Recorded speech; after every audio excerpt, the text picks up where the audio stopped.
Violetta Urmana, sie hat ja sozusagen zwei Debüts an der Wiener Staatsoper gehabt im Jahre 1996 im Mezzofach als Eboli und als Sopran hat sie sich vor 2 Jahren hier vorgestellt und hier eine weitere Probe des gelungenen. Ar einat į bažnyčią, Violeta? Nu, tai dabar nueinam. Tais laikais aš buvau ateistė, kai čia augau Marijampolėj. Buvau įsitikinus ateistė, jo. Ne, tai visiems čia buvo negalima ir... Jo, čiagi stovėdavo... Mokytojas? Šitie KGB... Ne, šitie... KGBistai tie stovėdavo ir registruodavo, kas eina į bažnyčią. Ir aš galvojau, kokie kvaili žmonės. Eina ir dar rizikuoja, reiškia. Ir čia sekmadieniais šitą gatvę pasipildavo, reiškia, tokie... Žmonių srautas toksai iš bažnyčios. Aš galvoju, bet kokie kvaili žmonės. Gražiai žodžiai. Tai spalva. Fantastika. Nu, tai rožiai. Nu ką, aš Marijampolėj vaikų muzikos mokykloje, kai pradėjau lankyti vaikų muzikos mokyklą, tai visi dainuoja chore vaikų. Ir mūsų choro mokytojas, reiškia, tikrino diapazoną, kiekvieno balsą paskirti, ar tai sopranos, ar tai pirmą, antrą balsą. Ir patikrino mano tą balsą, reiškia. Sako, pas tai 3 oktavo diapazonas, sako, tu galėtum būti dainininkė. Bet tai ką ten žmogui 7 metų labai ten. Aš buvau tokia kukli labai, reiškia. Ir net negalvojau visiškai, kad turėčiau, reiškia, pilietinės drąsos stoti veidu į publiką ir kažką tai ten dainuoti, reiškia. Aš dainavau dainų dainelį, netgi buvau pasirodžius, bet tercete. Kai mokinausi fortepijoną, tai sakiau, aš muziką myliu, nekenčiu fortepijono. O aišku, dainavimas tai yra kaip visgi aš myliu muziką ir kaip galimybė išreikšti save per muziką, reiškia. Kadangi instrumentas yra toks betarpiškas, tai tas yra geriausias būdas, reiškia, išraiškos, saviraiškos. Bet tai aišku, tas yra, ir tuo labiau, kai tai yra tavo, reiškia, instrumentas, kurį tu naudoji savo darbui, reiškia, jisai po to žymiai greičiau pavargsta šnekant, pavyzdžiui. Tas yra pagrindinis mano priešas, reiškia. Nu tai vat už tai, su tom balso stygom tai yra biški sudėtinga, todėl, aišku, atspindi vieną tavo psichinę būseną, reiškia, tavo nuovargį, kūno nuovargį, kelionės, klimato pasikeitimai. Ir aišku, tas nėra, kad klavišą paspaudai ir, reiškia, tas visada bus. Reiškia, tu gali net temperatūros turėdama, reiškia, groti, o dainavime yra, aišku, kitaip. Tuo labiau, kai dainuoji tą tokį labai jau eksponuotą repertuarą, tas yra, aišku, labai atspindi iš karto tavo formą, reiškia, visom prasmėm. Ir reiškia, kad tą formą palaikyti reikia atitinkamai disciplinuoti ir gyventi. Senais laikais dainininkai keliaudavo į Ameriką, pavyzdžiui, keliaudavo laivu, tai jie pailsėdavo 2 savaitės. Šiais laikais yra lėktuvai ir vat už tai man reikia iš Miuncheno į Tokiją, iš Tokijo jau nebėr kada grįžti į namo, iš Tokijo į Niujorką, iš Niujorko į Miuncheną ir taip ratais, žodžiu. Ir prieš porą vakarų aš dainavau, reiškia, Ispanijos pietuose beveik ir vakar jau buvom čia, žodžiu, be to greičio niekaip neišeitų ir kai reikia dainuoti, jau tada galvoju, kada aš galiu duoti interviu, kad aš nepašnekėčiau per daug, kad nepavargčiau per daug, tada reikia pavalgyti, tada ten nuvažiuoti, ten nueiti. Žodžiu, ir praktiškai vėlgi negali pasigrožėti ir negali į gamtą nuvažiuoti kur nors. Bet važiavom vakar tik tai iš Vilniaus ir taip jau praverta burna, tai tik tai tą įsiurbi, reiškia, tą peizažą, kad išliktų kažkur tai galvoje. Bet iš tiesų nėra kol kas laiko, bet sakau, aš nenoriu ir negaliu skųstis, nes taip yra tas toks mano gyvenimas ir mokam aukštą kainą už tai. Dar grįžkime į jūsų profesiją, reiškia, aš norėčiau pasiklausti, reiškia, vis tik kas dabar vat, jūsų perspektyvoje, kokia nauja, reiškia, galbūt tokia arija, kurios dar nedainavot niekur pasaulyje ir ruošiatės kažką. Čia gal paslaptis kažkokia, nežinau, komercinė, gal negalite sakyti, gal įdomu. Kai būna paslaptis, tai apie tai nešnekėsiu. Ne, aš neturiu paslapčių, nes sekančiais metais bus viena nauja partija, reiškia. Tai yra Verdi Attila, opera vadinasi. Ir ten yra labai puikus soprano vaidmuo Oda Bella. Ir tai bus Metropolitan operoj Niujorke. Kovo, dalinai balandžio mėnesį. Ir tai bus mano, taip sakant, mano svarbiausio dirigento Mūtį debiutas kaip dirigentorių, reiškia, Metropolitan operoj.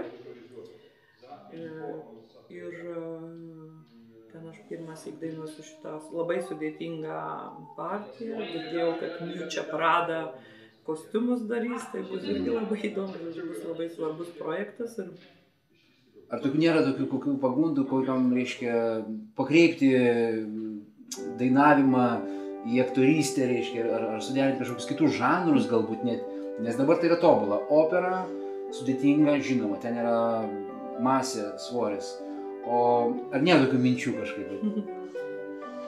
Viena, kad aišku, dainininko gyvenimas yra gana trumpas ir aišku, kad kol gali dainuoti, tol dainuoji tam tikrą repertuarą. Aš kaip tik dainuoju tą repertuarą, kuriam yra nelabai daug galinčių dainininkų, reiškia, tą jau dramatinį sopraną, reiškia. Ir aišku, leisti laiką kažkokiem dalykams, kol tu gali dainuoti, tai aš netgi Schönbergo, kaip ten Laukimas verčiasi, matau, ir Vartum yra tokia opera, kur mane kvietė garsus dirigentas ir būtų kažkas įdomaus buvę, bet aš sakau, man kol kas gaila mano laiko, reiškia, kad dainuoti modernę muziką, kuriai nėra būtina balso kokybės ir dainavimo kokybės. Koks ten skirtumas, ar tu su daug kokybės dainuoji ir ne. Kokybė girdisi Verdyje, Wagneryje, Bellinį, reiškia, dainuojant šitą. Ir gaila man, kol aš dar galiu dainuoti, aš dar dainuoju ir neturiu laiko leisti, reiškia, kažkokiem projektam, kurie neduotų nei pasitenkinimo ir be to, kas man už juos. Man vienas iki yra siūlis ir, reiškia, yra tokia, gal žinot, Pina Bausch. Tai turi savo, reiškia, trupę. Mes su ją esam statę Hercogų Mėlynbarzdžių pilį, Aix-en-Provence festivalyje. Ir, reiškia, ten visa ta baleto trupė buvo, ten 2 dainininkai, reiškia, ir mes ten dalyvavom. Aišku, aš esu dviguba už jos bet kurią baleriną, reiškia, šokėją. Bet man Pina Bausch sako, jeigu tu taip gerai nedainuotum, aš tave iškart į savo trupę imčiau. Bet sako, jeigu tu taip gerai nedainuotum. Visi tai yra 21 amžius ir 20 pabaiga turi tokius, reiškia, veikalus operas, kaip Stohauseno, ten, tarkim, šviesos operos. Ar neteko kada kokių tai gauti pasiūlymų, nes ten yra, reiškia, dainavimas, jūs kaip minėjote, Schönbergą. Ten operose, reiškia, kiek aš pats girdėjau iš tų įrašų replikimų, ganėtinai, reiškia, labai svarbus yra vokalisto geri duomenys. Geras, reiškia, balsas, stiprus balsas. Ar neteko kada susidurti konkrečiai su Karlheinzo Stohauseno? Ne. Aš tik prisimenu, kad Ricardo Muti manęs iki kvietė į Ravenos festivalį, reiškia, buvo kažkokio tai iš Izraelio, kažkokio tai kompozitoriaus, dabar nebepamenu pavardės, buvo naujas kūrinys parašytas ir man atsiuntė natas ir mano agentas sako, nu tu pažiūrėk, reiškia, aš taip pasižiūrėjau, dievulio brangus, ir sakau, nežinosiu, kur man ta, reiškia, aš neturiu absoliučios klausos ir aš suvokiau, kad man būtų per daug, aš suvartočiau nervų, kad jaudintis dėl to, ar aš pataikysiu į tą natą ar nepataikysiu, nes aš esu tokia jau maksimalistė, reiškia, aš jau noriu taip, kad tikrai pataikyčiau. Ir aš supratau ir aš sakiau, sakau, aš negaliu savęs įtikinti, kad man reikės, reiškia, tą kūrinį dainuoti. Ten buvo gana svarbus projektas ir visą kitą. Mano agentas dar 2 kartus sakė, nu tu dar pažiūrėk, nes kaipgi Ricardo Muti atsakyti, reiškia, neigiamai į jo prašymą, reiškia, bet aš sakau, žinai, atsiprašau, sakau, bet jis paims, sakau, bet kokią dainininkę, kuri turi absoliučią klausą ir jam sudainuos puikiausiai geriau už mane. Tenai Domingo apačioj stovi, žiūri, bet jis sako, aš nežinau, kur man bėgti, sako, tave gelbėt, ant to altoriaus bėgti, ar čia, ir už tų kojų laiko mane, reiškia, aš jau ten visa tokia merdėjanti tokia, ir paskui aš nulipau, užbaigiau kažkaip tai ten dalinai tą ariją.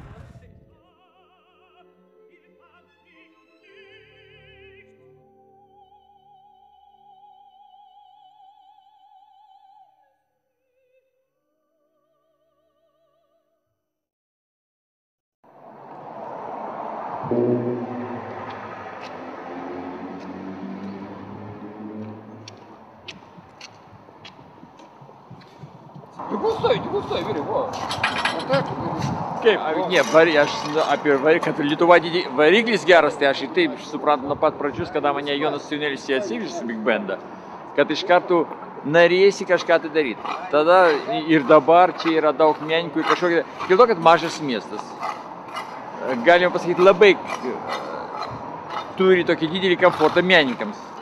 Kaip sakė, gyventi ir išgyventi ir kažką tai padaryti, dėl to, kad čia ne megapolisas, kur reikia kovoti už tą gyvenimą, aš galvoju, kad čia jau toks mažas, geras variklis, kur kažką tai duoda, kaip trangų,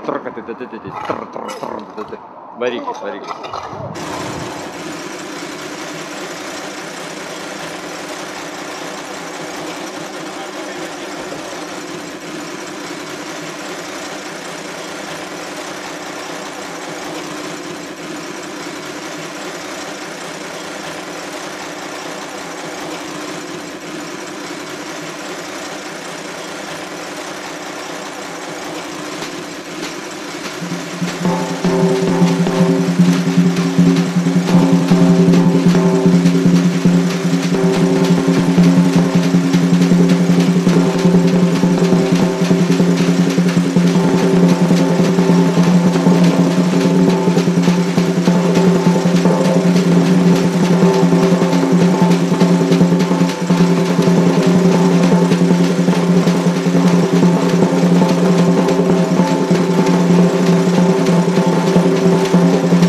Yeah,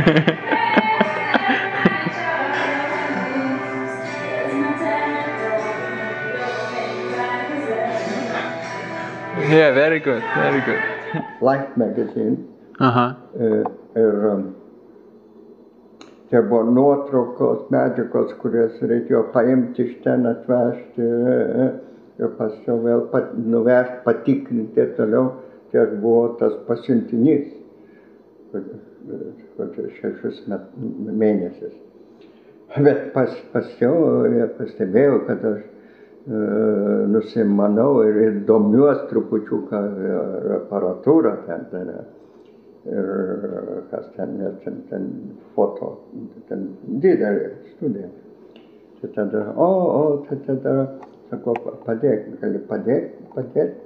Ir palengva mane įvedė į visą sistemą ir pasidariau vienas iš kur aš buvau jau fotografas, kur ne fotografavau, bet reiškia, kur su tom paruošt medžiagą žurnalą.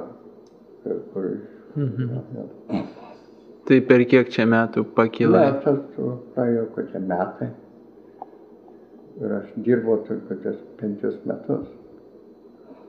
Buvo tarptautinė Life žurnalo laida. O kur po to ėjai, kai pabaigai? Tada nutariau Quit. Man reikėjo daugiau laiko žurnalą ir aš negalėjau dirbti ten ir ten. Tai aš turėjau palikti. Bet pinigai, kuriuos mano alga palaikė žurnalą, tai buvo film culture, tai buvo problemų.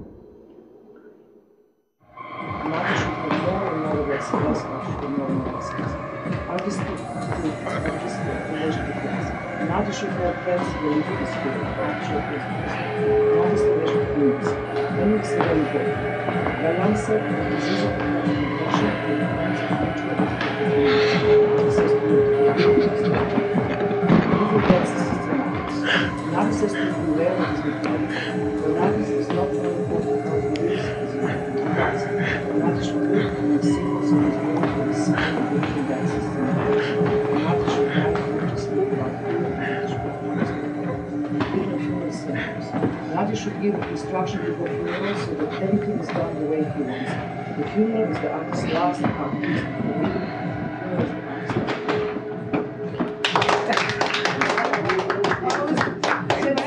And now everybody's shouting. It's so great. It's actually in some kind of way, it reminded me, it's a completely new dimension, many new dimensions. But you reminded me when you took that tissue, these things about mathematicians must be beautiful. You know, there is some artist manifestos, there is climate change things, there is manifestos from totally unfettered, there is also a protest against manifestos. Eric Hobsbawm thinks about manifestos are scored by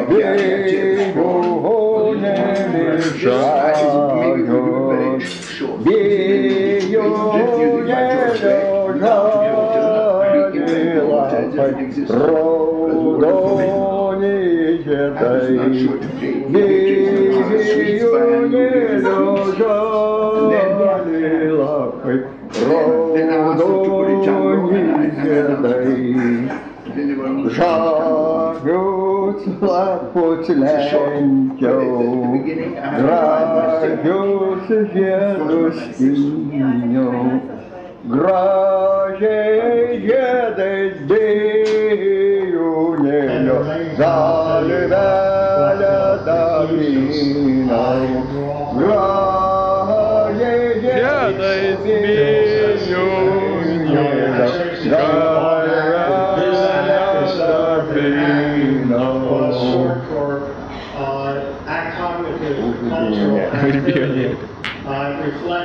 ir sutiko bernugelį, vyšnelių sodelį. Ir sutiko bernugelį, vyšnelių sodelį, bernų žėris jaunas, bernų žėris gražus, bernų žėris bernų žėlio kaip bijūno, raudoni veideliai, bernų žėlio kaip bijūno, raudoni veideliai. Ėjau per kiemelį, pro rūtų darželį, ir sutiko mergužėlę, rūtelių darželį. Ir sutiko mergužėlę, rūtelių darželį. Mergužėlę jauną, mergužėlę graži.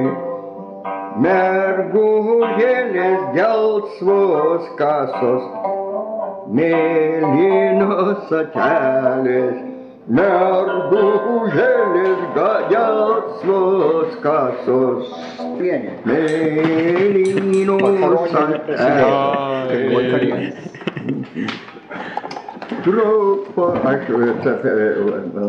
Truk per kūnus, panelai jaunoji, kom tiek daugia, bernelių vilioju, kom tiek daugia, bernelių vilioju.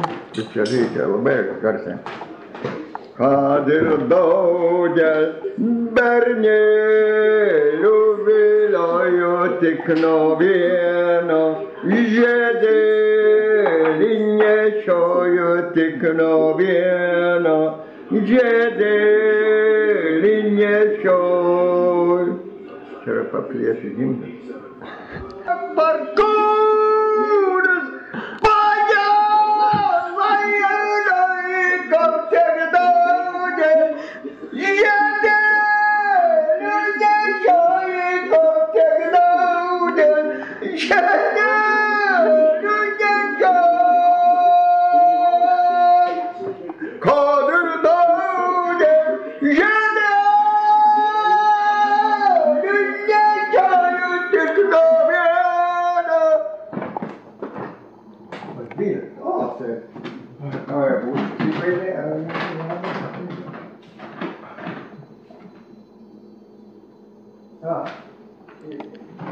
Kinija tik, Kinija jau praleisti tik vientaškais medalių skirtumas.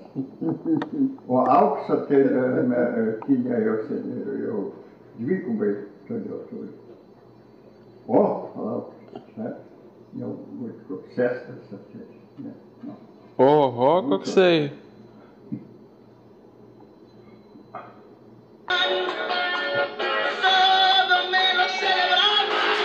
Kas, kurie nešiojasi radiją ir klauso? Prie ausies.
mėgaujantis, jis supranta, kaip reikia gyventi.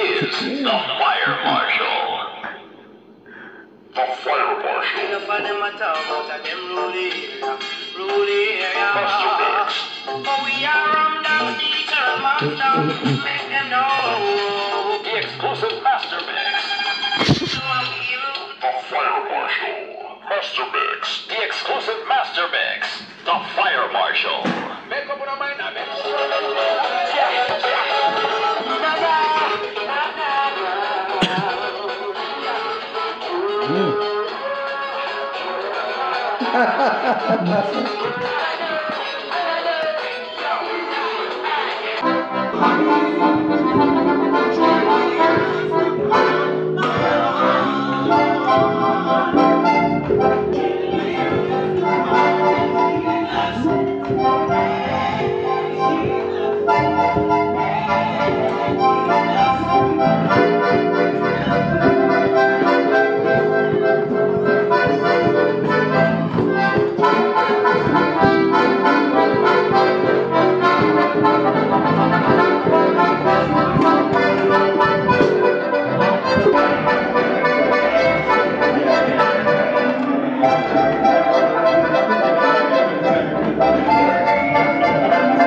Kada mes nutolom nuo pusiausvyros,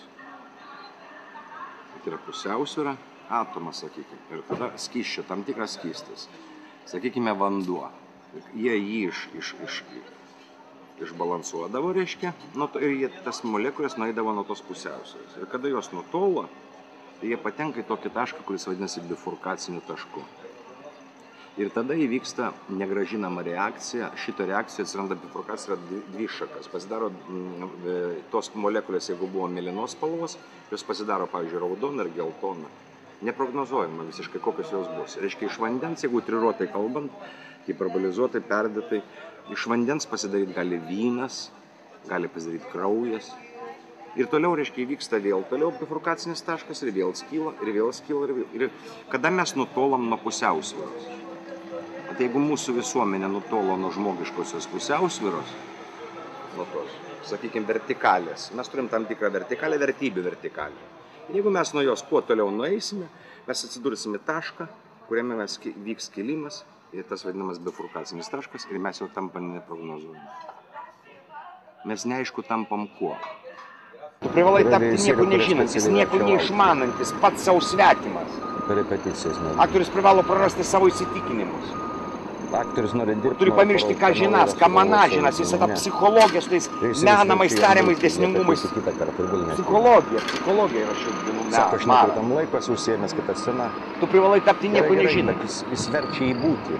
Nieko neišmanantis. Aktorius niekada nėra pats savo svetimas. Tada draugė. Yra ta didžioji tuštuma, kur aktorius tas naujasis principalis gali pažvelgti į daiktus ir reiškinius ir pamatyti visai naujai. Ir taip trunka savaitę, kol aktorius galutinai pakrinka ir praranda savisaugą. Tada pasirodo režisierius.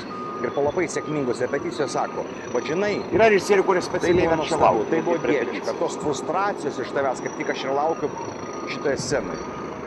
Gerai, jeigu tai Aktorius veda nori prie dirbti, tokio nori parodyti, rezultato, kad aš naujo yra nevadinu tai sugalvojęs savo pažeminimu, ne. aš nevadinu tai paniekinimu, aš vadinu tai Jis genialumu. verčia ateiti jam kitą dieną ir vėl nežinau. Kad taip gali elgtis. Sako, aš esu vienas prie sceną, nepristam laiko. Gerai. Aš suprantu, kad aktorius privalo Bet jis verčia į visus būstą. savo išmoktus, išbandytus Aktorius niekada nėra laisvas. privalo Jis niekada pamiršti negali savo pasišalinti, jam nevalia ateiti į žodžius, sceną, jis žodžių ateina ir prasmę laukia jis ir turi pasiunčiama pamiršti. kalbėti. Žodžiai, kurie Jam sklinda nevalia jam išeiti iš į lūpų, sceną. jam turi būti nesuprantami. Jis negali pasikalbėti su režisieriumi. Ir jau taip trunka savaitę, kol aktorius galutinai pakrinka ir praranda savisaugą. Nieko nežinantis, Ir nieko tada pasirodo neišmanantis, režisierius. pats savo Ir po svetimas. pirmos tokios sėkmingos repeticijos Tu sako, privalai o prarasti tai buvo savo nuostabu, tai įsitikinimus. buvo Ką žinas, ką maną Po tos žinas. frustracijos iš savęs Ta- aš kaip tik ir Ta laukiu. psichologija su tais menamais tariamais dėsningumais. Gerai, jeigu tai veda prie tokio rezultato, Psichologija yra šių laikų maras. aš nevadinu tai paniekinimu, aš vadinu tai genialumu. Tu privalai tapti nieko nežinantis, Bet nieko taip gali neišmanantis. tik didis menininkas. Pats savo svetimas ir va tada, Aktorius, va tada, mano draugė, yra ta aktorius didžioji privalo situacija, pamiršti visus savo kurioje įsitikinimus. aktorius tas Privalo pamiršti naujasis kalbą, žodžius, Parsifalės žodžių prasmę jis turi gali pamiršti. nukreipti žvilgsnį Žodžiai, kurie sklinda jam iš lūpų, jam turi būti visai nesuprantami. naujai. Taip kaip Tarsi jis staiga pradėtų pirmo kalbėti sutvėrimo kinietiškai, tarsi jo lūpos kalbėtų žodžius, kurių protas nebegali bet suvokti. kartais to situacija apima tokia neviltis stovi. Aktorius privalo pamiršti visus savo Pirmą įsitikinimus. kartą gyvenime būtum scenoje stovėjęs. Visą ką žinas, ką manažinas, visą tą psichologiją su tais menamais tarimais.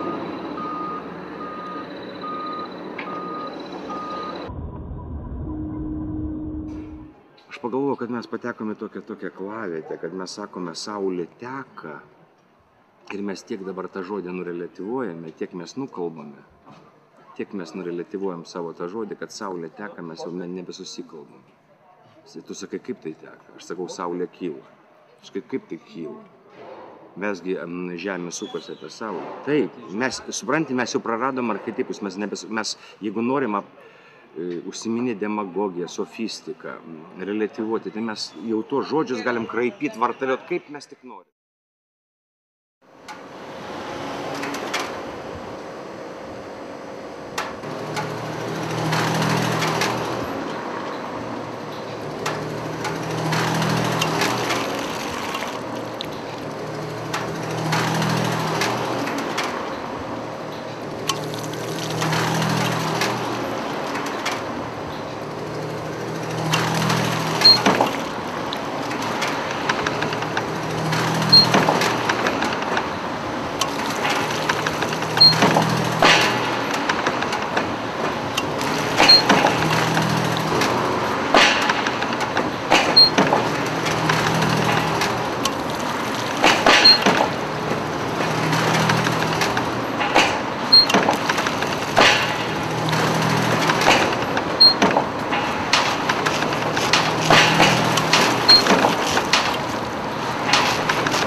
eik paskui upę.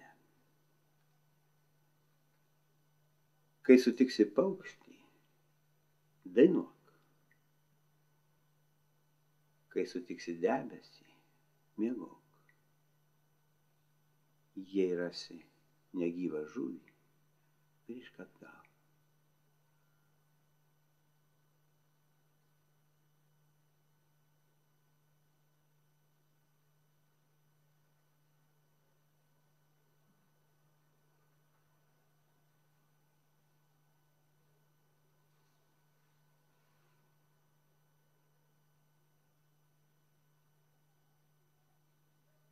Ropok, ropok, ropok, ropok, kas toliau nuropos?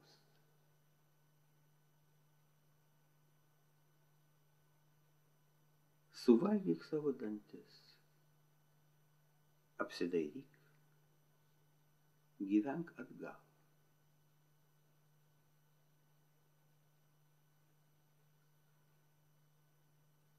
Čia Fliuksinė.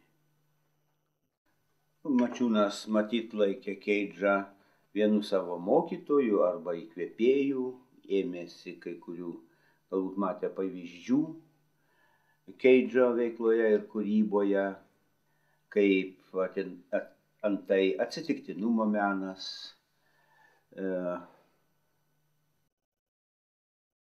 estetinė ir kartu intelektualinė provokacija, kai klausytojas arba žiūrovas susiduria su ko nors, ko visiškai nelaukė. Ir tai yra visai naujas kontaktas ir su kūriniu, ir su to kūrinio idėjos autorium.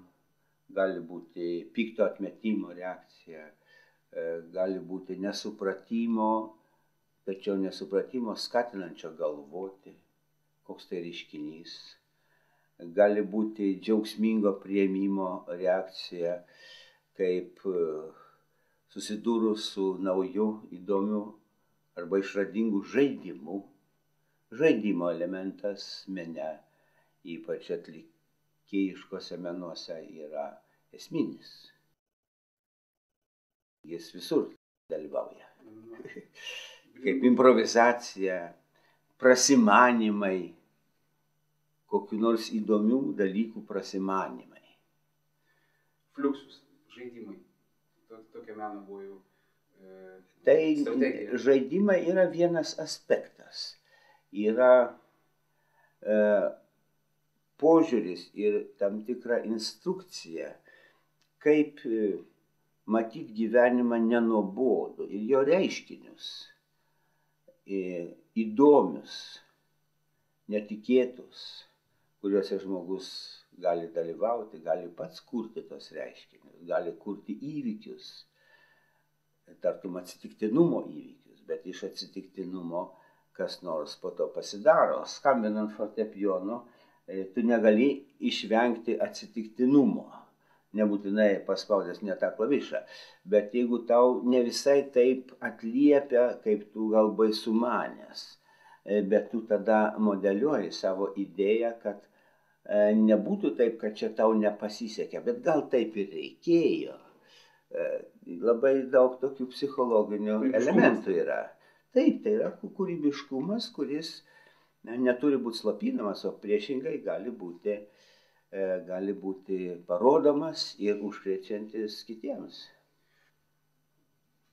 Čiurlionis buvo dvilypis menininkas ir tuo, kad jis jautėsi laisvas, pasirinkdamas savo išraiškos priemonės, nors jis išmanė akademinės, tradicinės priemonės išmanė, ypač muzikoje jis buvo baigęs 2 aukštąsias mokyklas, kompozitorius. Ir tai jis išradinėjo nebūtus iki tol nenaudotus muzikos struktūrų, skambesių, spalvų ir tuo pačiu prasmių, reikšmių dalykus. Savo tapyboje jisai taip pat yra visiškai laisvas ir nuolat ieškantis ir atrandantis. Ir čia yra tas jo toks dvilypumas, kad daug kas jo kūryboje atrodo labai lengvai padaryta, tartum net nesiekiant kaip nors detalizuoti, užbaigti, išgražinti, priešingai.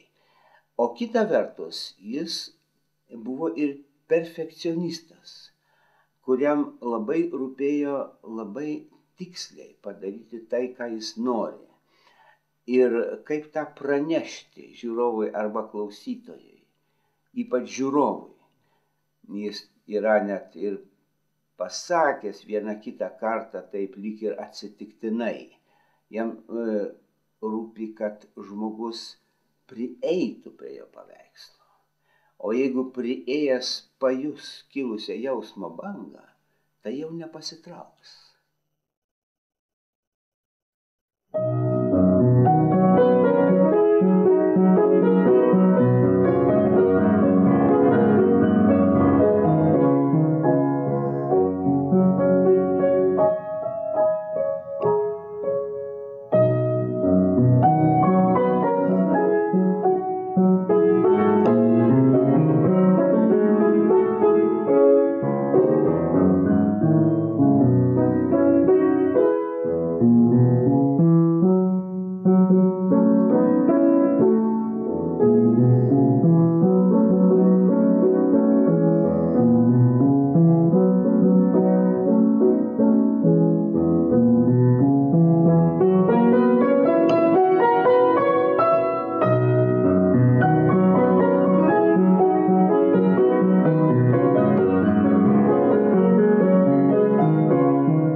Pasirink garsą ir klausyk, kaip jis ateina ir kaip jis nueina. Kaip jis pro tave praeina.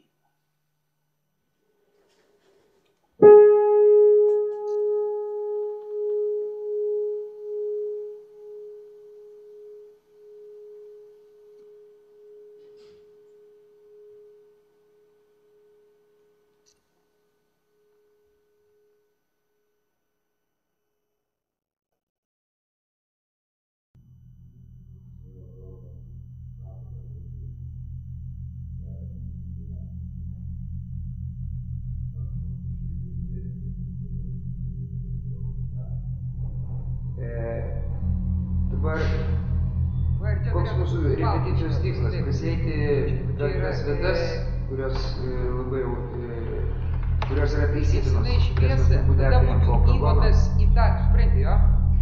Ir jeigu jūs kažką norėsit, matysit, kad kažkur jaučiatės kažkaip, jūs sakykit. Vienu žodžiu, kažkaip reikia maksimaliai pasiruošti rytdienos progom. Aš manau, kad čia kažkoks nesusipratimas. Kelis kartus jau tas į šviesą, iš karto užsimeti baltą. Ir jau esi... Užsimiršo tie pirminiai kažkokie tai pirminiai tikslai, kurie buvo keliami. Tie maksimalūs... Turi baltą būti prisinešęs ten, kad to po ranka būtų, tiesiog nereikėtų niekur eiti. Kad tai yra ne šiaip spektaklis, o yra... Kas nors turi paduoti, kuo greičiau įvykti. Tas aiškinas drama, apie ką reiškia tas klausimas, nes tu esi be palto, užgesinai šviesą, čia pat uždegi ir jau su paltu. Tas maksimumas, kurio mes norėjom, kurio mes siekėm ir iš kurio buvo galima labai daug tikėtis iš tikrųjų, kad tiek užduodam tą klausimą prieš pastatydami jį su personažais, tiek kas tu esi, kas tu esi kaip aktorius, kaip tavo profesija, kaip tu eini kiekvieną sceną. Dabar visas tas dalykas dingo, viskas vyksta labai kaip ir bet kokiam kitam spektakliui. Dėl to yra daug dalykų vyksta dabar žymiai blogiau negu pačioj pradžioj darbo. Tai vat mums reikia kažkaip staigiai atgaminti tą atmintį ir tos pirminės ambicijas, kurios buvo pradžioj, kažkaip tai jas atgaivinti. Ir praeiti tas vietas visas, kurias reikia praeiti ir labai svarbus tikrai tas mūsų programas, nes arba įvyks, arba kažkur... Kaimo paliekė, ten tu esi išmėk. Kažkas ne taip. Pasukiuoji, viskas tas lieka, tada užgesini šviesą ir uždegi kitą ir esi su paltu. Tai kas kalbama, tai bus, įvyks. Tai vat nesimatys. Rydienai reikia labai pasiruošti. Tai dabar iš karto darysim nuo tos vietos, kai juodas, viskas atsisukę, kaip jūs ten esate atsisukę, pelėkotas, staliukai važiuoja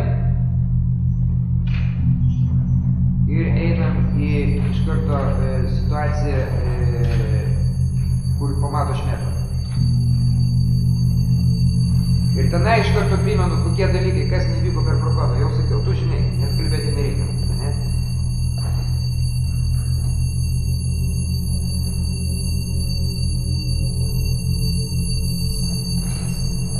Ir tada, jeigu tai tas dalykas praeis, iš karto einam toliau į klausimą.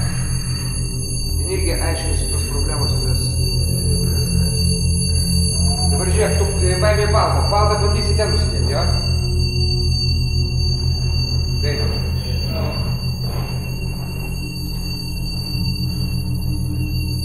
Tiesiog pabandyk, tai yra, suimprovizuok, kad pirmas įvykis, kuris būtų tas dar prieš tekstą, tu įjungi veidrodį, ne, kitą perjungi,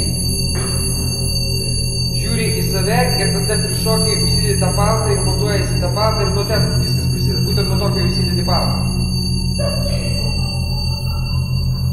Pradedi juoktis ir ką ir prasideda tas tekstas ir su to palto kažkaip montuojasi prie to veidrodžio. Dar tos žiūrkės, dar pabandyk uždėti tą tada žiūrkių ciksėjimą, jo? Per tą... Supranti, kur yra? Ką? Keis vienas kėtis. Bet ir aidas, bet turi būti reikia. Jo, ir jo tekstas girdėtis.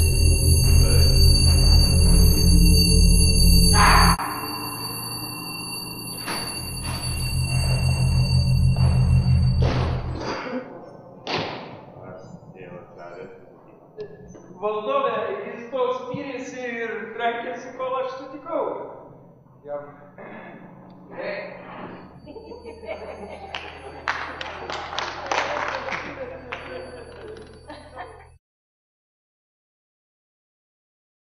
Mano 50-mečio proga paruošė knygą, poezijos knygą, kurią pavadino Siuita Virginijai. Šiaip jisai rinkdavo savo tekstus parašytus ranka, surinkdavo, perspausdindavo tiksliau mašinėle, o šį kartą kažkaip tai kompiuterį surinkta, lapai išmarginti jo piešiniais,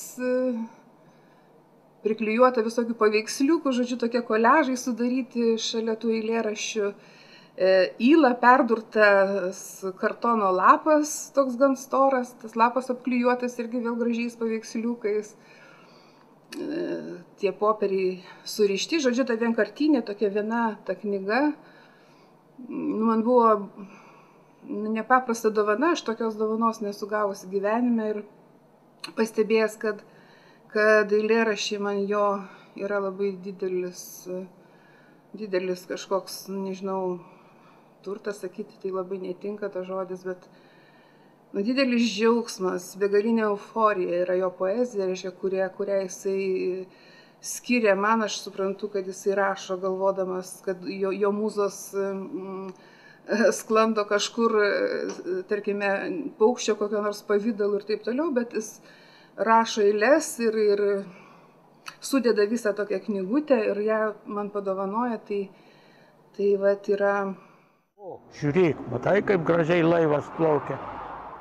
Tau kalbės prijaukinti žolynai ir žvėrelis su žibančiu auskaru. Dideli miestai jau ilsisi apeiti, storos knygos susigūžė ant lentynos, krautuvėlėje moterys apkalba ir apžiūri, gergždžiantys balsai dabar tavo valgis, klausyk, kaip jie keikia mafiją ir tave, visi laikrodžiai antrina jiems išsijuosia. Dievas taip pat ultragarso šaltinis, o tada meldė žydinčios pakelės, nudaužtam butelį ūkė varlės ir vėjas, tu pakėlei akis virš pritilusios girios, juokės vaiko balsu kažkas panašus į mėnulį. Jo vardu tebūnie išklausytos šios maldos, jo vardu tebūnie pakalti tavo batai, jo vardu tebūnie prakalba laikrodžiai, baisi valanda, į kurią mes atėjome. Aš žinau, tai kas sakoma, tai yra menkas atšvaitas, tai kas girdime dar mažiau reiškia, ką mačiau, tas savaime nugrimzdo į jūrą, žila atmintį ritmą rugsėjį. Kodėl mano viešpatė nuskendo Estonija, kad nueičiau iki tavęs, kad sugrįžčiau, atsiklaupti dar moku, vis sunkiau atsikelti, kad galėčiau dabar atsiremti į medį, žolę, akmenį, šunį. Jie apžiūri sugrįžėlio turtą, jie skaičiuoja gelsvas monetas, uosto nosinę, kurioje suspaudus Veroniką, daug daugiau apie Dievą byloja, rovėtos, stabdžius žiūrės, topnamą. Tik stora moteriškė, miršus taipų, dar galvoja kažką, vos nevarstų, kol kiti traukia.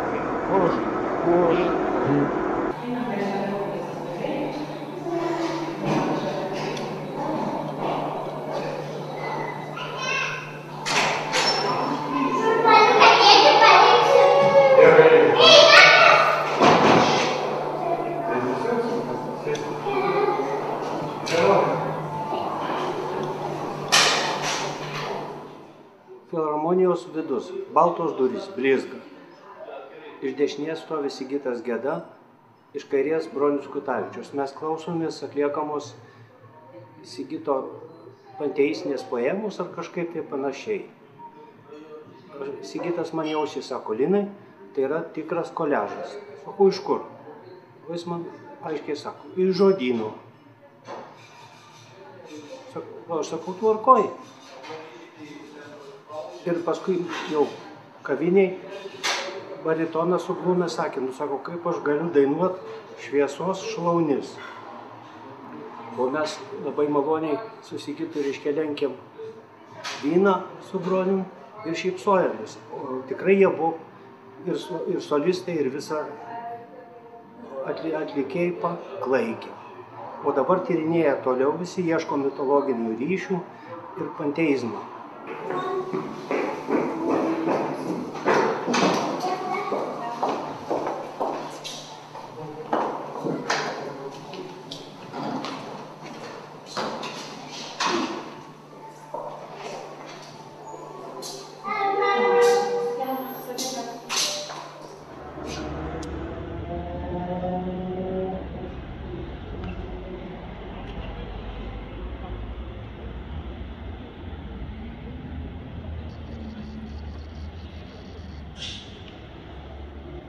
Tarkime, Dzūkijos augmenija, kuris kiekvieną augalėlį galėjo įvardyti lotyniškų pavadinimų. yra fantastika, arba vabalus, tarkime. Žodžiu, toks gamtininkas, naturalistas, žmogus, kuris labai tvarkingas buvo savo gyvenime, labai disciplinuotas. Jis net nežinojo, kur yra parduotuvė Kristijaną. Jis išsiklausinėjo vėl tos pardavėjos, kaip rasti Kristijaną, ir paskui sakė, žingsniavau Gedimino prospektu ir pagaliau radau aš tą Kristijaną. Nupirko ir labai didžiavosi tuo, kaip žygdarbiu, nes per 65 metus jis pirmą kartą sakėsi pirkęs moterį kvepalus ir taip labai buvo patenkintas, tarsi kokią knygą parašęs. Ir sakykime, tai, ką aš kartais skaitydavau pastaraisiais jo 2 gyvenimam, tai sudėtingais metais laikraštyje, ir tai, ką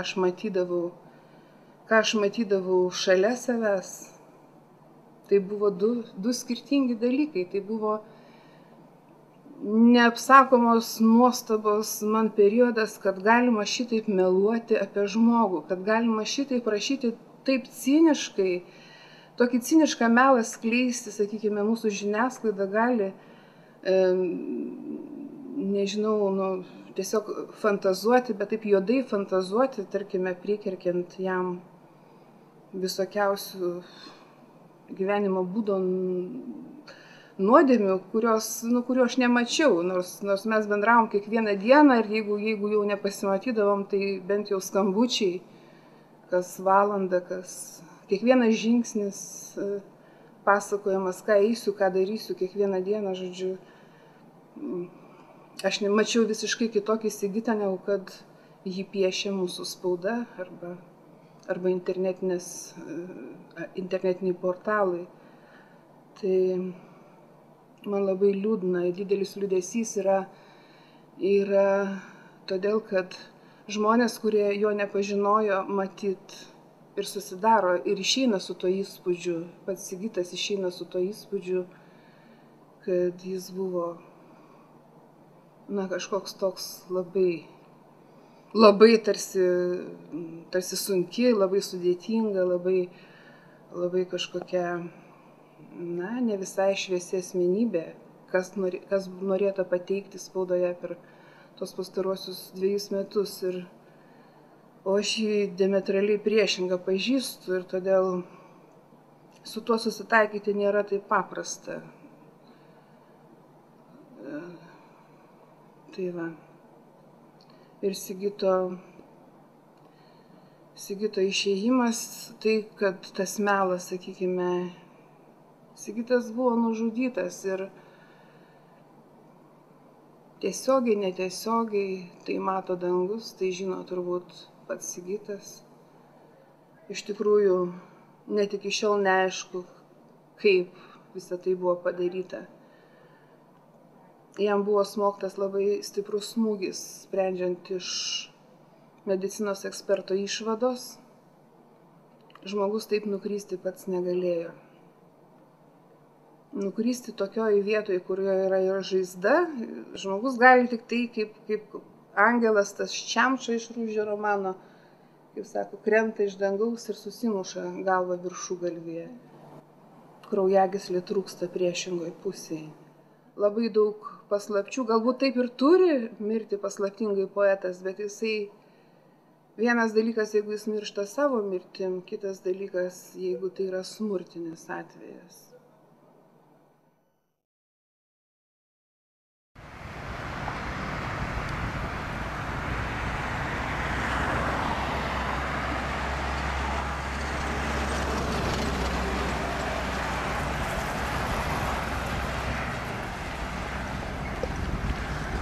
Niekaip nežinau, kas po 20 metų bus, nes nieko. Tas, kas buvo prieš 20 metų, kad dabar ateis taip, aš irgi nežinojau. Taip pat aš nežinau, kas bus po 20 metų. Galai, žinau, pamatysim. Labai skiriasi. Po 20 metų mes atsimenam, kai buvo atgauta Lietuvos nepriklausomybė, ten Baltijos kelias. Aš dabar nėrėjau to kelio. Taip, kad nežinau. O ar svajojom, kad šitai bus? Ne.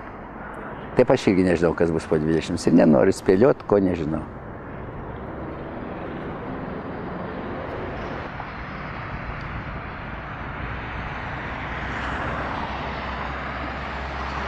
Nu, Miltinis tai man iš esmės viskas. Jis mane priėmė į teatrą, kada aš atėjau iš amatų mokyklos. Aš norėjau būti artistu, bet pakliūti į kokią nors teatrinę studiją, ar kas tai buvo beviltiška mano, esant, kaip, nežinau, padėtyje amatų mokyklos mokinukas. Bet tuo metu buvo įsteigtas Panevėžio dramos teatras. 1941 metų, kovo mėnesį jau buvo atidarytas, o Miltinis mane priėmė birželio 1 dieną. Aš buvau tokiam etate, aktorius kandidatas, ir aš gavau jo atlyginimą.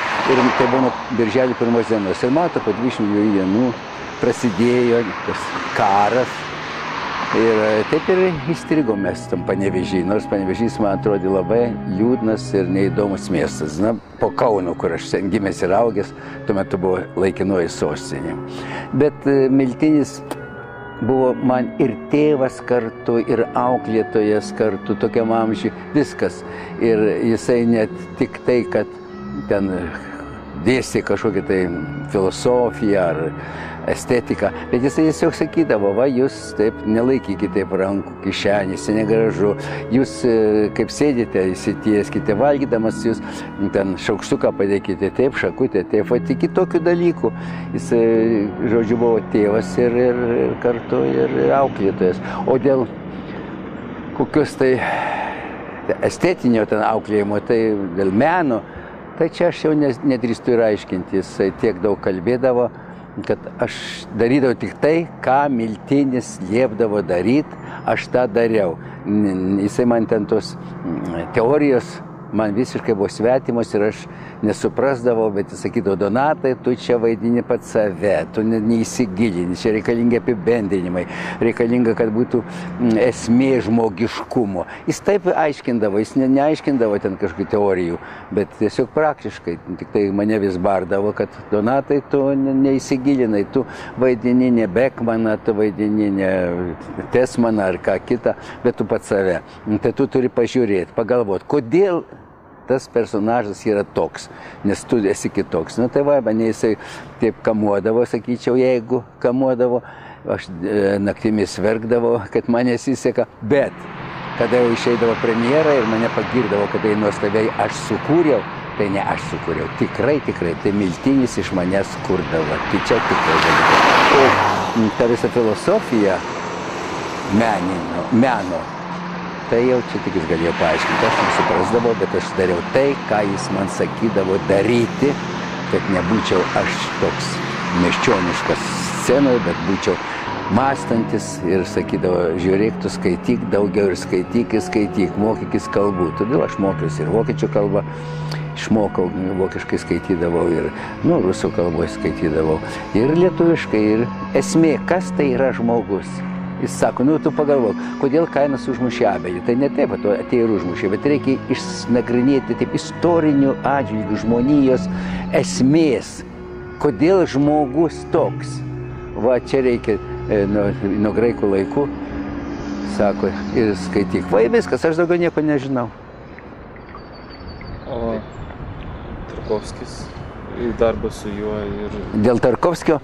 Dėl Tarkovskio tai aš turiu pasakyti, tai visiškai nesuprantamas man jisai. Aš vykdydavau tai, ką jis sako, tu taip žiūrėk šitaip, o ne šitaip. Tu ranką pakelk tiek, o ne tiek. Tu kai guli, skaičiuok iki 12 ir atsimerk. Aš skaičiuoju, oi Donatai, sako, tu per anksti atsimerki, tu ne iki 12, sakau, aš iki 12, bet tu per greit skaičiuok lėčiau. Vėl 1, 2, 3, taip, suskaitau iki 12, atsimerki, o, sako, dabar tu gerai. Tai va šitą aš darydavau.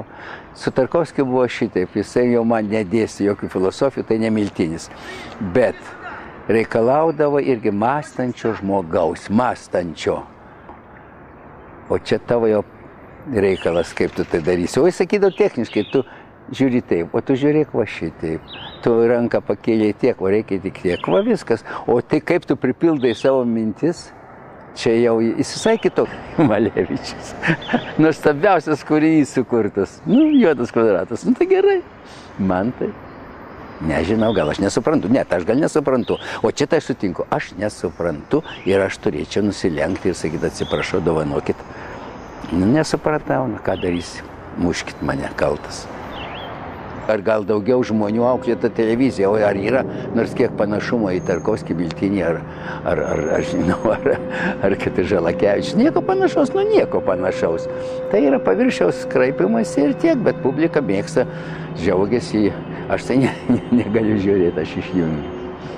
Nu, man sako, kam reikalingas tas tavo menas? Nu kam? Žmogus aiškina ir aš tikiu, kad jis labai protingai sako, kam aš reikalingas, mano menas? Niekam. Sako, nu gerai, gal ten 5 žmonėm, o 1000? Sako, kas 1000? O 1000 reikia stadiono, kad ten susirinktų visą naktį, būtų muzika. Sako, tu girdai tą muziką? Nu, muzika nesvarbu, bet aš kaifą gaunu. Tai kas svarbiau, ar man kaifas tavo 200 000 žmonių, ar tavo ten pasikraipimas kažkokiam tai soliariai, tai haltūroje, arba ten, nežinau, kitam ten filme Žalakevičius. Kam reikalingas? Nu, aš sakau, tai, tu teisus. Nesiginčiu.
Kiek laiko, atsiprašau, bus? Kiek jūs pasakysit? Oi, tai paskui galėsit supčiausiai. Aš irgi, ta tema, ta kultūra, tai nėra mano, kaip sakant, jie galvoja apie kultūrą, kas yra menas, kas yra dalykai, tai ne mano sritis. Tai aš kultūrą žiūriu visai kitaip. Tai čia yra ta problema. Mes turim surasti naują būdą kalbėti su dabartinė kultūra. Aš kai kalbu apie kultūrą, tai yra to, kur žmonės gyvena, tom vertybėm, ta kalba, kurias tai išreiškia ir panašiai. Čia mums reikia išmokti ir perdodant Dievo žodį, kalbėti žmonių kalbą. Aš manau, kad Kristus mokėjo kalbėti savo Palestinos paprastų žmonių kalbą su visokiais įvaizdžiais. Iš ko turėtume mes pasimokyti? Mokėti suprantamą žmonėms ir įdomią kalbą kalbėti, ir taip pat kuriant meną ir taip toliau, atsižvelgti į kokius lūkesčius ar ką. Pavyzdžiui, aš stebėjau, pavyzdžiui, seminarius mūsų koplyčia, kur labai tokie, tikrai moderniški, kas įeina, kai kurie, bet aš paprastų žmonių lietuvių ten buvau, nuėstyčiau. Ačiū šeimininkės, nuėtų atsisėsti padėgėti. Sako, vis tiek tai yra erdvė, kuri, kaip sakant, padeda mums melstis. Yra kažkas moderniško, kas neįprasta, tai nėra kaip visą bažnyčią, bet vis tiek man padeda, kaip sakant, man jauku čia atsisėsti ir pasimelsti. Tai čia yra, pasakyčiau, vykusis bandymas, ne 100%, bet vis tiek. Tai aš manau, kad tas dialogas turi būti tarp dabartinės kultūros ir bažnyčios, ir kalba, ir mene. Tačiau aš savo širdyje esu įsitikinęs, jei mūsų brangioji Europa, kurios keliu einama, atsisakys savo praeities, savo krikščioniškų šaknų, kur, kaip sakant, tiek daug yra palikus, kaip sakant, jie tik pasiima kokį fragmentą, ar nori tą paneigti, mano nuomonė, tas mūsų krikščioniška Europa, ar sakyčiau, Europos civilizacija eis prie žlugimo. Aš gal esu pesimistas, bet aš tikrai manau, jei nėra kultūrinio pagrindo, ant tam tikrų vertybių, kas yra žmogus. Tai aš sakau, reikia dabar surasti tą naują pokalbį, kaip sakant. Ir manau, kad tas yra atvers naują puslapį. Gyvenam kitokiam pasaulyje, yra technologija, yra internetas ir ką. Ir mes turime įeiti į bažnyčią ir įeina į tuos dalykus, surasti tinkamiausią būdą. Bet iš šitos pusės ir tas pasaulis turi priimti tam tikras vertybės. Ir aš vėl grįšiu tas vertybės, kur tik šeima gali nuo mažens perduoti mokyklą ir ką.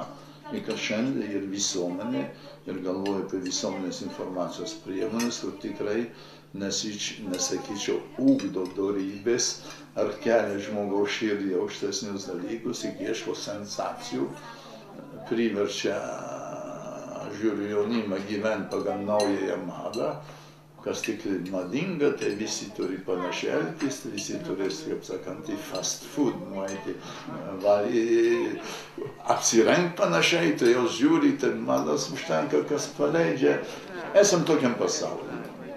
Bet yra, manau, kad jaunimo, daug sutinku jaunimo, savo širdyje jie ieško tam tikrų vertybių, tokių tikrų, autentiškų, jie mėgsta tą žodį autentiškumas, kad ir bažnyčia neturim tik tai kalbėti, žodžius tarti, bet turim to gyventi. Jie neapsiriks. Jie sutik žmogų, kuris gyvena tom vertybėm, tai jį gerbs ir jį seks. Jei ne, tai jie. Tai mums trūksta tokių, kaip sakant. Sakykite, ekscelencija, jūs asmeniškai tiesiog nebūna taip, kaip sako žmogus, po sunkios darbo dienos, nenoriu aš to rimto meno, noriu, kad mane palinksmintų ir neapkrautų smegenų. Ar, pavyzdžiui, po sunkios darbo dienos iš tikrųjų dar, kaip sakyti, yra to alkio, būtent ne pramoginio meno, o tokio kito meno. Koks asmeniškai, pavyzdžiui, jūsų skonis, kokią muziką mėgstate klausyti? Ar mėgstate garsiai klausyti muziką, pavyzdžiui? Kaip jaunimas. Ne, šitą mano negaliu ir išvystu tą muziką gerai pasitrankyti, kokį pašokti, kokį... Bet juk, pavyzdžiui, viešpatį šlovinti garsiai irgi pilnu turbūt būtų. Viešą šlovinti yra moderniškų visai giesmių. Aš ir šiuose namuose seselės, kur kasdien per mišias, per gavėnią ne, bet su gitarom groja, yra naujų melodijų, linksmų ir taip toliau.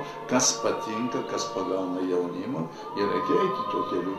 Tai senoji karta tą piktins, bet man labai patinka Grigaliaus muzika, pavyzdžiui. Bet aš užaugau to tarpe, aš lotynų kalbą moku, išmokau, man visas yra sava, bet tai nereiškia, kad tik tas man patinka, bet aš randu grožį. Šiaip aš klasišką muziką daugiausia, ar Beethoven, ar Mozart, man patinka pasiklausyti, bet aš nesu muzikas, įdavau kaip fonas, kuris mane raminančiai veikia ir aš galiu atsisėsti, skaityti knygą ir pasiklausyti muzikos. Ir tas mane praturtina, bet dėja, sakyčiau, prisipažinsiu televizoriui, tai aš tik tai žiniom atidarau. Širdis trokšta tos, sakyčiau, ramybės, trokšta to tvirto pagrindo gyvenimui. O jei per daug yra triukšmo, tas visas menas tik tai, galbūt man nepatinka, kartais yra tik spalvų žaidimas ar ką, tai iš Paryžių augo, buvo Kasiulis, kuris dabar parodą atidaroma buvo. Aš žavėjausi, jis turi tokias keistas formas, tipiškai, bet man labai patiko, čia yra moderniška išraiška. Galima džiaugtis.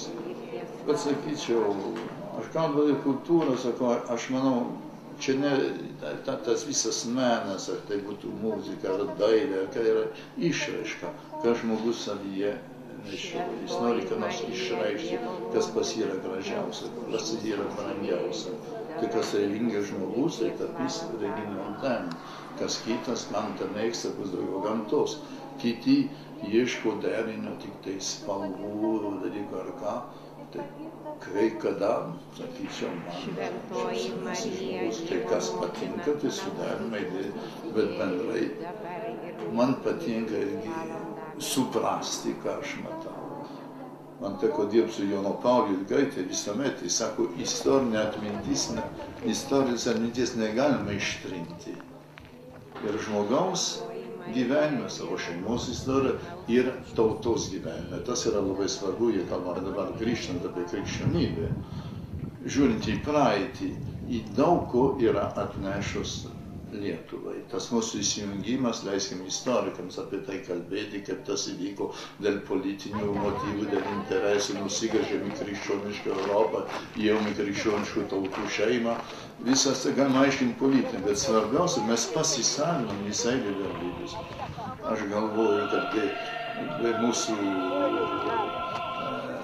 katekizmų, sakyčiau, pradėkim nuo Mažvydo, ne visų poterių knygelių, ne viskupo Valančiaus prirašytų ir vaikams knygelių, net ir kalba būtų neįsilaikius, ar tas sudarė tą tautos identitetą. Tai manau, bažnyčia savo įnešė, bet to, nežinau, esam Vilniuje, pirmosios mokyklos, kur buvo, ar ne prie katedros, tai bent istorikai rašo, ir pirmos kolegijos, ir universitetas didžiausias, kur gimė.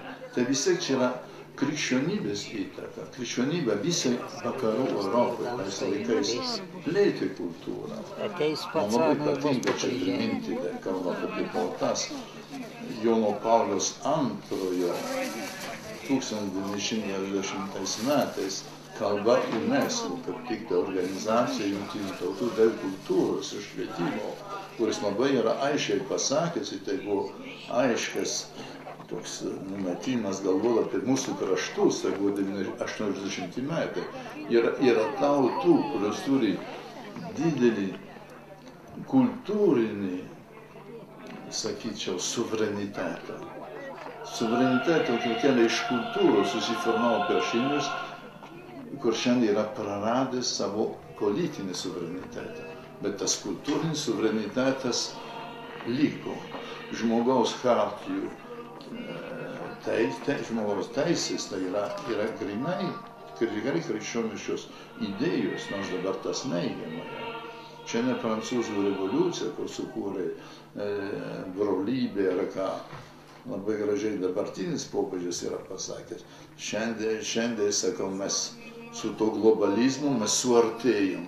Viską žinom ir per televiziją, kas vyksta pasaulyje, ar Kinijoje, ar kur suartėjom ir netapom broliais.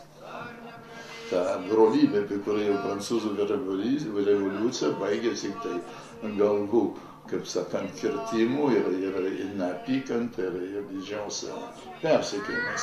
Tai dabar negalime sakyti, kad yra grįžimas vis tiek prie tam veiklo. Tai yra tokie kaip Petras Repšys, paims Stanislovą Kuzmą,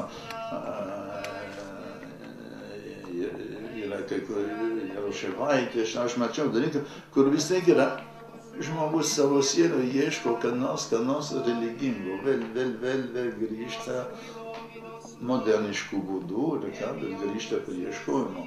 Tai mes turime mūsų senovišką liaudies meną, tai palikim tą dalyką, bet aš manau, kad yra jau paieškos, bet reikia čia, sakyčiau, ir religinės kultūros tam žmogui, tai reiškia įsiprausim, kad jis tikrai tikėtų, iš kitos pusės susipažinti, kas dabar yra daroma kitoj.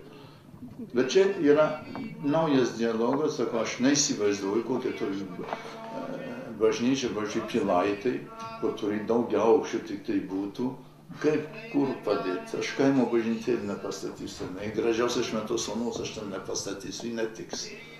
Reikia, kad architektai surastų kas nors, kad vis tiek ta bažnyčia skirtus nuo kitų pastatų, būtų toks ženklas, kaip sakant, būtų Dievo namai, kaip mes sakom, Dievo namai, o ne tik tai koks paminklas. Ir tai, Dievo palapinė pavadinti, tai gali būti ir palapinė, kodėl ne? Liturgija.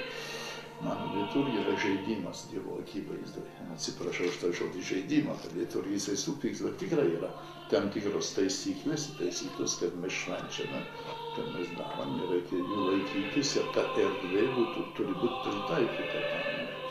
Net dabar yra religinių oratorijų sukurta, ar Martinaitis, ar kitų, kurie tikrai yra verta. Mes turime ne tik Čiurlionį, mes turime ir kitų menininkų, ir muzikų, ir aš džiaugiuosi, kad kartais tas religinis momentas yra irgi jau, kai kurie jaučia norą išreikšti ir savo ar muzikoje, ar giedojime, ar ką nors naujo. Ir elektroninė muzika yra ką, kuriems patinka, bet nežinau, aš daugiau jaučiu triukšmą. Čia yra ant aikštės kartais katedrai būdavo tokių švenčių, kada pirmiausia aš negaliu miegoti, kad man čia visas namas dreba, taip stipriai paleisti į tai garsiakalbiai. Ir tikrai aš žiūriu, kad paskui yra tokių, kur vėl grįžta prie tautinių motyvų, apie religinį, ar ką vis tiek, kai nori kokią šventę tautos paminėti, jau mato reikalą atsižvelgti irgi į praeitį ir kad nors pasisemti iš to kultūrinio lobio. Ir čia manau, kad už tai krikščionybė dar turi savo įtaką, ji turi savo įtaką ir tam meno pasaulyje. Mes irgi siekiam grožio, mes irgi siekiam tiesos. Tai ieškokim kartu. Aš čia neužaugęs, aš neiškilus, aš nepriklausau, visi sako, aš esu svetimkūnis čia Lietuvoje. Aš sakau, man pikta, kad lietuviai turi tokių gabių žmonių, bet visos srityse ir sporte, paimk krepšinį, ir visi išsilaksto čia dėl pinigų, dėl patogaus gyvenimo ir išsilaksto visur. Ir mes gėrėmės, kasdien televizija rodo, paskui po žinių, kiek taškų įmetė Ilgauskas ar ką. Bet kad tas žmogus nekartą nesutiko žaisti į Lietuvos rinktinę, tai aš jo visai net neminėčiau. Visus, kurie ten išsilakstai. Tai tiek menininkų išbarstom po visą pasaulį ir tikrai yra gražių. Reikėtų jos palaikyti. Nepalaikyti, čia yra iš vidaus žmogus prisirišęs prie savo krašto, jį myli ar ką. Vienas dalykas ieškoti galimybių plačiam pasauliui išreikšti, kaip sakant, savo, pasiekti savo viršūnes ir įsireikšti, bet iš kitos pusės irgi mylėti savo kraštą ir čia atiduoti ką nors. Nežinau.